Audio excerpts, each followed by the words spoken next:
Kodaikanal black Thandikudi என்ற ஒரு பஞ்சாயத்தில் போன வருடம் எங்கள் தலைவர் தளபதி அவர்கள் படப்பிடிப்புக்கோசம் ஷூட்டிங்கோசம் அங்கே போனார். ஒரு சீன் எடுக்கணும்னு சொல்லிட்டு அந்த கரடு முரடா ஜீப்பில் மேலே ஏறி அந்த இடத்துக்கு போனார். தாண்டிக்குடியில் நானும் கூட போயிருந்தேன்.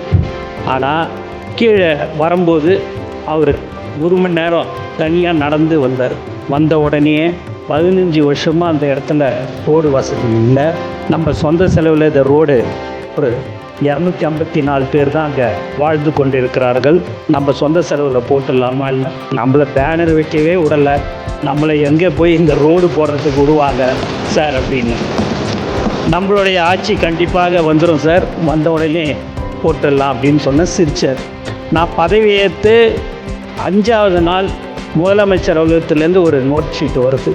என்னான்னு பார்த்தீங்கன்னா, அந்த தாண்டிக்குடியில் கிராமத்துக்கு ரோடு போடணும்னு சொல்லிட்டு போன வருஷம் மே மாதத்தில் சொன்னதை நினைப்பு வச்சுக்கினேன். நான் அதை மறந்துட்டேன்.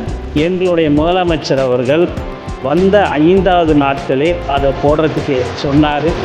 இன்றைக்கி சுமார் 5 கோடி ரூபாய் ஒதுக்கீடு செய்யப்பட்டு இன்று வேலை ஆரம்பிக்கப்பட்டு இருக்கிறது என்பதை இந்த அவையில் நான் தெரிவித்துக் கொள்கிறேன்.